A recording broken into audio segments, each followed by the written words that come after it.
Hello everyone, अज असी करांगे unit 7 का टॉपिक स्ट्रैम लाइन फ्लो।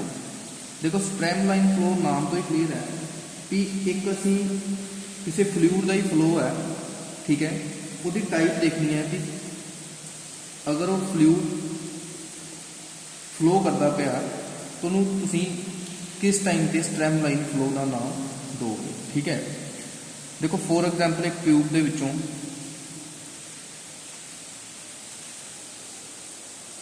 ठीक है असी डिसाइड करते भी मान लो भी है असी फ्लूइड दे ठीक है फ्लूइड जो है इस ट्यूब के विचों फ्लो करता पे, ठीक है। और फ्लूइड के सारे पार्टिकल जो है, ठीक है, फ्लूइड के जो सारे पार्टिकल अगर तुम देखते हो उन्होंने अगर किसी भी पॉइंट पर तुम वेलोसिटी देखो, अगर तुम किसी भी पॉइंट पर उन्होंने वेलोसिटी देखो तो वो वेलोसिटी जो है कॉन्सटेंट होगी, ठीक है। अगर मान लो तुम किसी फ्लूइड नूं किसी ट्यूब के विचों फ्लो करवाते पे हो तो फ्लूइड के जिन्ने भी पार्टिकल्स है every particle of the fluid at any point is constant, ठीक है। किसी भी पॉइंट पर अगर तुम चेक करोगे कि फ्लूइड की पार्टिकल्स की हर पार्टिकल्स की वेलोसिटी अगर सेम है, अगर कॉन्सटेंट है, ठीक है, अगर एक कॉन्सटेंट टर्म है तो उस फ्लूइड का जो फ्लो होएगा उन्होंने स्ट्रैम लाइन फ्लो बोलोगे, ठीक है। यदि डेफिनेशन किस तरह होगी तो को when the flow of fluid is such that the velocity of every particle of the fluid at any point is constant, then the flow is said to be streamline, ठीक है। अगर किसी फ्लूइड के हर एक पार्टिकल की किसी भी particle अगर तुम किसी पॉइंट पर वेलोसिटी देखते हो तो हर पॉइंट पर उन्होंने वेलोसिटी हर पार्टिकल की जी हैगी अगर कॉन्सटेंट रहेगी, एक ही वैल्यू रहेगी, वो जो फ्लूइड का फ्लो होएगा उन्होंने की नाम दोगे स्ट्रैम लाइन फ्लो, ठीक है। हुण इसी तरह एक होर टाइप है फ्लो की, उसका नाम है टर्बूलेंट फ्लो। टर्बूलेंट फ्लो, देखो टर्बूलेंट फ्लो की है, मान लो एक फ्लूइड जिहड़ा है फ्लो करता पाया लेकिन रस्ते दे विच एक ऑब्स्टैकल आ गई, एक रुकावट आ गई है, उस रुकावट के करके जो मोशन है पार्टिकल्स का, जो फ्लूइड या लिक्विड जो भी तुम फ्लो करवाते पे हो, पार्टिकल्स जो होंगे लिक्विड्स के या फिर फ्लूइड के, उन्होंने जो मोशन है वो डिसऑर्डरली हो जाएगा या फिर इरेगुलर हो जाएगा, मतलब कि एक सार मोशन नहीं रहेगा। उस तरह का जो फ्लो होएगा वो थोड़ा होएगा टर्बुलेंट फ्लो, ठीक है। इन्हों असीं लिखते हैं when an obstacle when an obstacle is placed in the path of fast moving fluid, comma it causes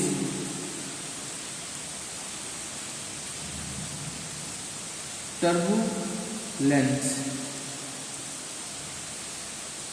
Turbulence मीनस कि उन्होंने मोशन जो है वो इरेगुलर हो जाएगा या डिसऑर्डरली हो जाएगा, ठीक है।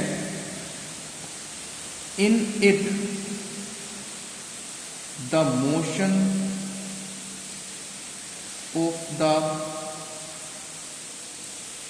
Particles of liquid becomes disorderly or irregular, such flow is called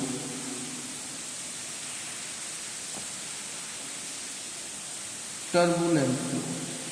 इस तरह का जो फ्लो है उन्होंने की नाम दोगे टर्बुलेंट फ्लो। ठीक है, हुण एक टर्म असीं पढ़ांगे क्रिटिकल वेलोसिटी।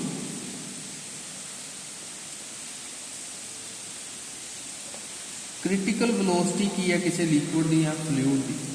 क्रिटिकल वेलोसिटी एक वो वेलोसिटी है अगर उस वेलोसिटी की लिमिट तक कोई फ्लूइड फ्लो करता पाया तो उन्होंने स्ट्रीम लाइन फ्लो करोगे।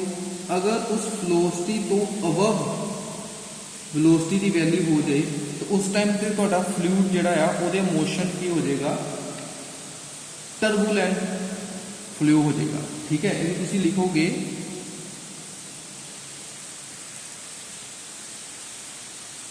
It is that velocity of liquid flow up to which its flow is streamline and above which its flow becomes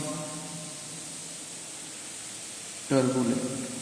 ठीक है, मीनस की वो कहते पे है जदों तक ते इस वेलोसिटी तक अगर वो वेलोसिटी है क्रिटिकल वेलोसिटी, इस वेलोसिटी तक अगर कोई फ्लूइड फ्लो करता पाया तो वह फ्लो जो होएगा स्ट्रीम लाइन होएगा। अगर इस वेलोसिटी तो उपर वो वैल्यू होगी उस फ्लूइड की वेलोसिटी की, उस पार्टिकल जोड़े होंगे उस फ्लूइड की वेलोसिटी अगर इस वेलोसिटी तो ज़्यादा होंगी है क्रिटिकल वेलोसिटी तो वह जो फ्लो है उन्होंने टर्बूलेंट कहोगे। क्रिटिकल वेलोसिटी जो है वो वैल्यू की है किसी भी लिक्विड की वी सी डिनोट करा, के एक कॉन्सटेंट है, eta coefficient of viscosity, rho density of fluid, R की है रेडियस ऑफ ट्यूब जिस भी ट्यूब के फ्लूइड जोड़ा है वो फ्लो करता हो। ठीक है, ये डेंसिटी ऑफ लिक्विड है, आर की है तुहाडे कोलों रेडियस ऑफ फ्लूइड है ट्यूब है जिस भी ट्यूब में लिक्विड तुहाडा फ्लो करे। इस तरह ही अगर तुसीं काइनेटिक एनर्जी देखोगे लिक्विड की, अगर कोई लिक्विड फ्लो करता है तो काइनेटिक एनर्जी का फार्मूला क्या होगा हाफ mv स्क्वायर। अगर तुसीं kinetic energy per unit mass of liquid निकालते हो तो फार्मूला क्या बनेगा half mv square over m is equal to half v square. ठीक है, m ना डिवाइड करोगे means mass of liquid divide करो, m ना m कैंसिल, एक ही बनेगा हाफ mv स्क्वायर। इसी तरह अगर तुम पोटेंशियल एनर्जी निकालते हो कि होगी mgh, potential energy per unit mass of liquid mgh over m is equal to gh आएगा तुहाडे कोलों। इसी तरह अगर तुम प्रैशर एनर्जी निकालते हो, अगर देखो प्रैशर एनर्जी की है वो एनर्जी जी कि लिक्विड के प्रैशर करके प्रोसैसड होंगी हो। ठीक है, वो एनर्जी अगर किसी लिक्विड का कोई प्रैशर के नाल फ्लो करता है उस टाइम पर जो एनर्जी अगर तुम इन टर्म्स ऑफ मीनस कि लिक्विड के प्रैशर में किसी भी फ्लूइड के प्रैशर में इन टर्म्स ऑफ अगर तुम उन्होंने मेजर करते पे प्रैशर एनर्जी के। ठीक है, तो प्रैशर एनर्जी के फॉर्म के तुहाडे कोल उहदा जिहड़ा फार्मूला बनेगा प्रैशर एनर्जी के बेस पे वो लिक्विड में जो भी प्रैशर एक्सपीरियंस होएगा P ओवर डेंसिटी जी होएगी लिक्विड की रो। ठीक है, ये दा फार्मूला है प्रैशर एनर्जी का, pressure energy per unit mass of liquid, pressure energy per unit mass of liquid. ये तुहाडे कोल फार्मूला है pressure energy per unit mass of liquid कि जिन्ना भी प्रैशर उस लिक्विड को एक्सपीरियंस होएगा, मान लो किसी वैसल के पिस्टन लगाया है। ठीक है, किसी वैसल के पिस्टन लगाया वो ये पिस्टन लगाया, ये लिक्विड को प्रैस करते पे प्रैशर लगाते पे पिस्टन के नाल। ठीक है, उस टाइम पर मतलब कि ਪਾਥ ਰੱਖਿਆ ਹੋਇਆ ਫਲੂਇਡ ਦੇ ਫਲੋ ਕਰਨ ਦਾ। ਇਸ ਟਾਈਮ ਤੇ ਜਦੋਂ ਇਹਦੇ ਵਿੱਚੋਂ ਫਲੂਇਡ ਨਿਕਲੇਗਾ ਉਹ ਇਸ ਪ੍ਰੈਸ਼ਰ ਦੇ ਨਾਲ ਜੋ ਵੀ એનર્ਜੀ ਉਹਦੀ ਹੋਏਗੀ ਉਹਨੂੰ ਤੁਸੀਂ ਪ੍ਰੈਸ਼ਰ એનર્ਜੀ ਦਾ ਨਾਮ ਦਿੱਤਾ। ਉਹਦਾ ਫਾਰਮੂਲਾ ਕੀ ਹੈ, ਜਿੰਨਾ ਪ੍ਰੈਸ਼ਰ ਹੋਏਗਾ ਔਰ ਜਿੰਨੀ ਡੈਂਸਿਟੀ ਹੋਏਗੀ ਉਸ ਲਿਕੁਇਡ ਦੀ, ਠੀਕ ਹੈ, pressure over density is equal to pressure energy per unit mass of liquid.